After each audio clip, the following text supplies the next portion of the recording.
In this video, we are just going to discuss in detail about dictionaries in Python. So like list, dictionaries are also a bunch of data that can be defined in Python programming language. But unlike list, these dictionaries are unordered sequences that can hold a varieties of data types, varieties of objects of different data types. For example, the data that you can include inside the dictionary can be of any type, such as integers, floats, strings, etc.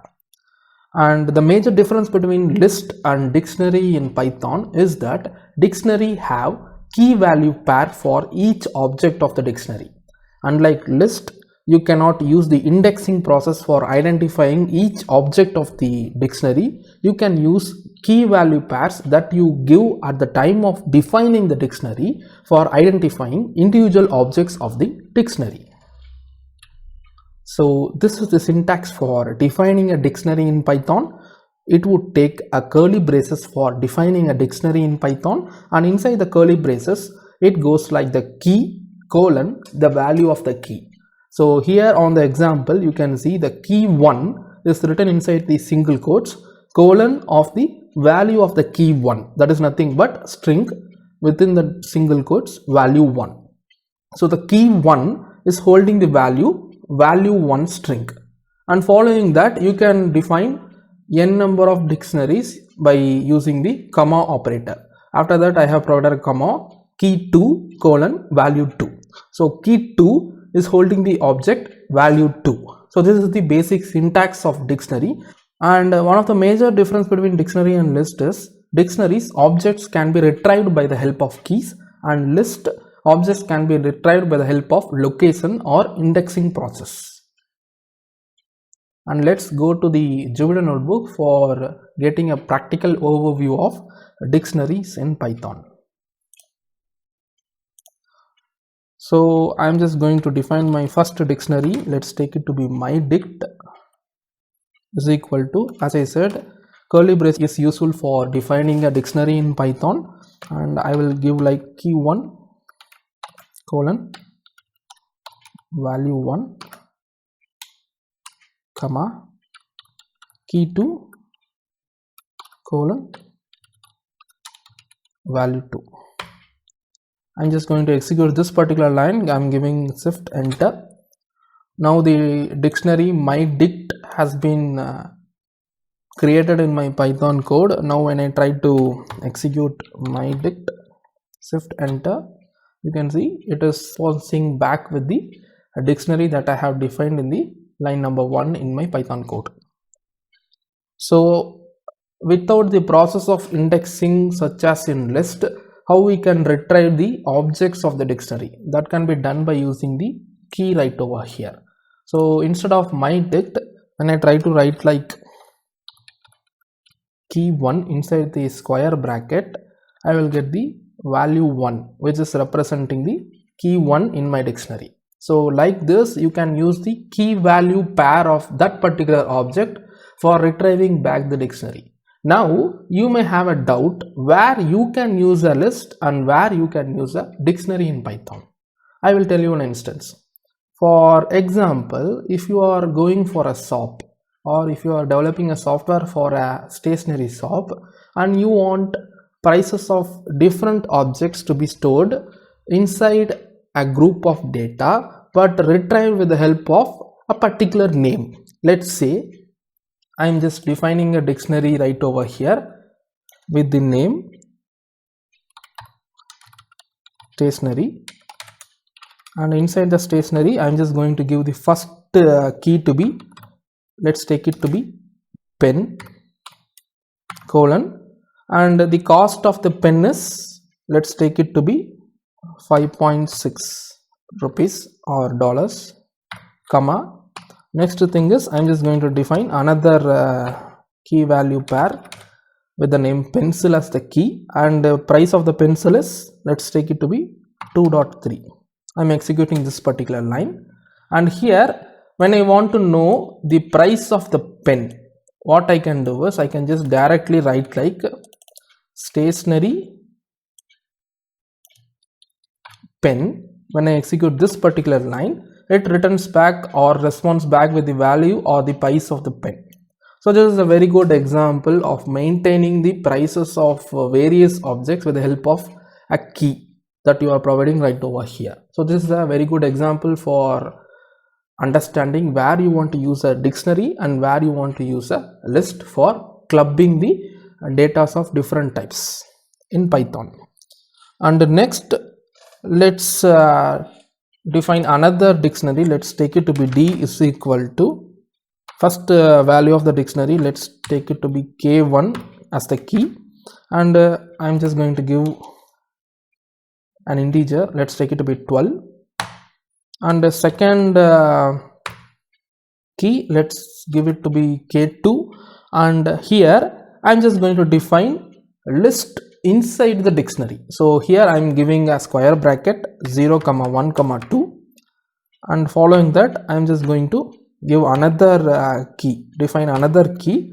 This time I'm just going to put up a dictionary inside a dictionary. This is also possible. Just keep in mind, you can just define a list as an object to the dictionary, and also you can define a dictionary as an object to the another dictionary. Here I'm just going to give like internal, and the value of this internal is 100.01. Now I am executing this. Now when I type in D, you can see this is the value that I'm getting when I output the value D, that is the dictionary defined. And when I want the list inside the dictionary, I can just write like D of K2, that is the key value pair of list defined inside the dictionary D. I will get the list defined inside the dictionary, and when I want this particular dictionary to be processed, I can just refer to this using the key value pair K3. So when I execute this particular line D of K3, the dictionary defined inside the dictionary D will be responded back. So this is representing the dictionary that is internal available inside the dictionary D defined. So this is also possible, just remember that. And let's take an example. Let me just make some changes to this dictionary for making you clear some of the stuffs.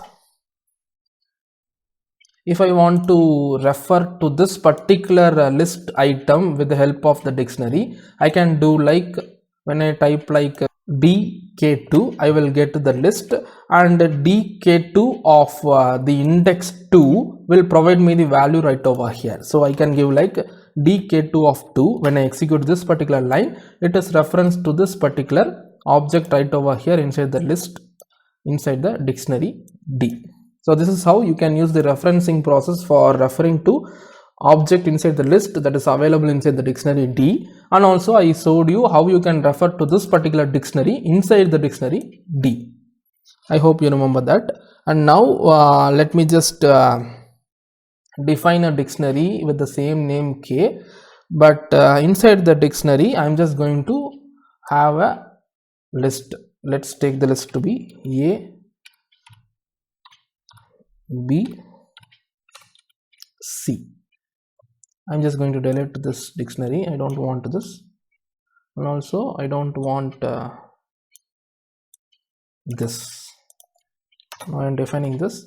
When I try to execute the dictionary D, I will get the dictionary defined, that is K1 with the key value K1 and the value of the objects to be ABC.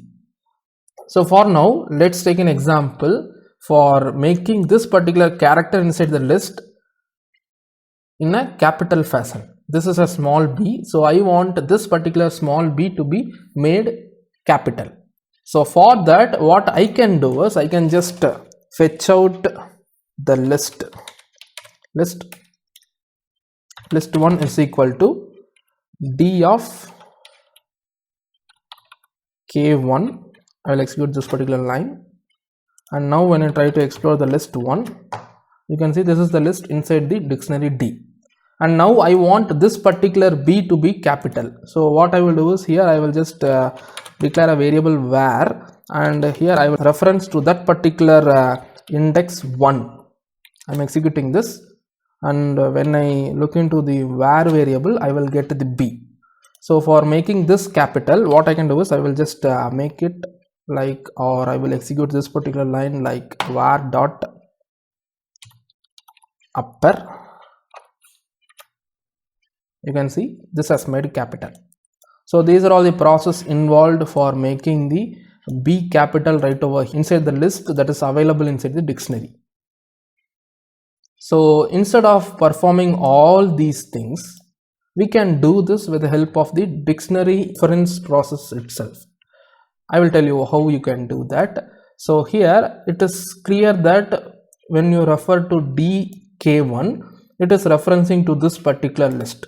So you can go on referencing to that particular object like d of k1 of 1, which is reference to the 0, 1 indexed object of this list, and you can call the upper method.